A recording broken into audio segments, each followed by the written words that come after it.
Thank you for joining me for this brief tutorial about using SMART goals. SMART is an acronym. The letters stand for specific, measurable, achievable, relevant, and time-bound. Through this brief tutorial, we will look at each of those terms and we'll talk about how you could incorporate it so that you too can set SMART goals. For a goal to be specific, you have to be able to articulate it. You have to be able to make it clear and let people know what you do want. It's usually very easy to tell people all the things you don't want. It's usually a long list. However, telling people what you do want is sometimes not as easy. So I want you right now to challenge yourself. Think about what you really do want. Can you write it down? Can you make it clear? Are you able to verbalize that to someone? For a goal to be measurable, it has to be objective, not subjective. The mistake people make is they measure based on emotions. You may feel like you're almost there. How do we measure almost? Is almost 10% done? Is it 20? Is it 50%?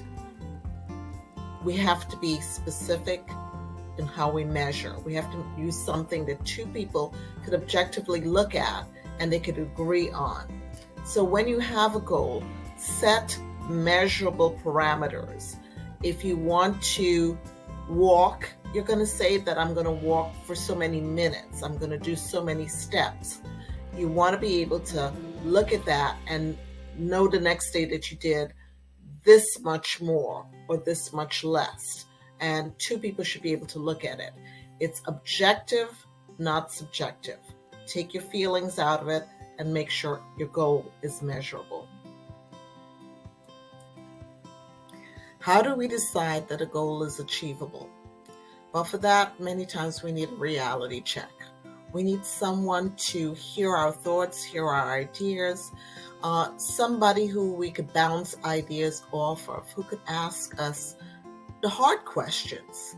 Because face it, the reality is we love our ideas. We think we're brilliant and we think it's genius and we think nobody has ever thought about it the way we've thought about it.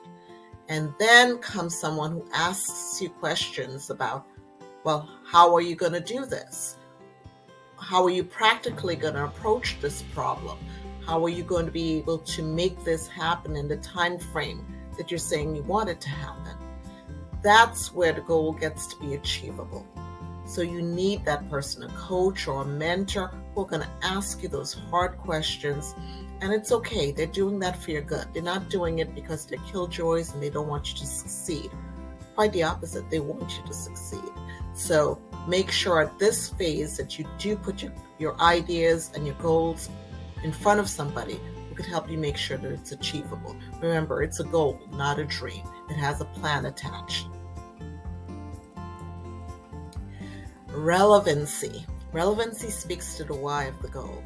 Relevancy says why this thing is even worthy of being a goal. Why are you putting in the blood, sweat, and tears for this goal to be achieved? Is it for you? Is it for someone else? Is it for a community? Is it a larger global idea that's going to impact many people? I really want to know the why of it for it to be relevant, because if you don't know why it's relevant, you're not going to be able to stick to it. It's going to fall by the wayside. It's just going to be a brilliant idea that didn't pan out. So when a goal has a high degree of relevancy, there's a higher opportunity, a greater opportunity for it to be completed and finished and be successful. Why are you pursuing this goal? Lastly, your goal must have some time limits surrounding it. I want to know, when is it going to be done? When is it going to be completed? If we don't set those time parameters, it's easy to let procrastination set in. It's easy then to just put things off.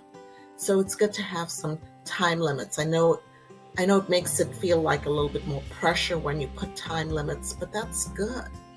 Now keep in mind, you don't have to have one time for the completion of the full goal. you could chunk it up a little bit. Within that bigger goal, you could have time limits for certain segments of your goal. That usually is the best way to do it. To take your long range goal or your bigger goal and chunk it up into certain phases and then set times for those phases. So there is a timing within the larger timing. That is the best way to have time-bound SMART goals. Try it. I think you'll find that you're more successful with your goals if you do that.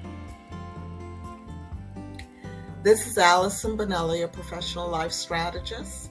I invite you to join our Focus Life community, where you will have access to more tutorials such as this one. As always, I invite you to dream big, set goals, and take action.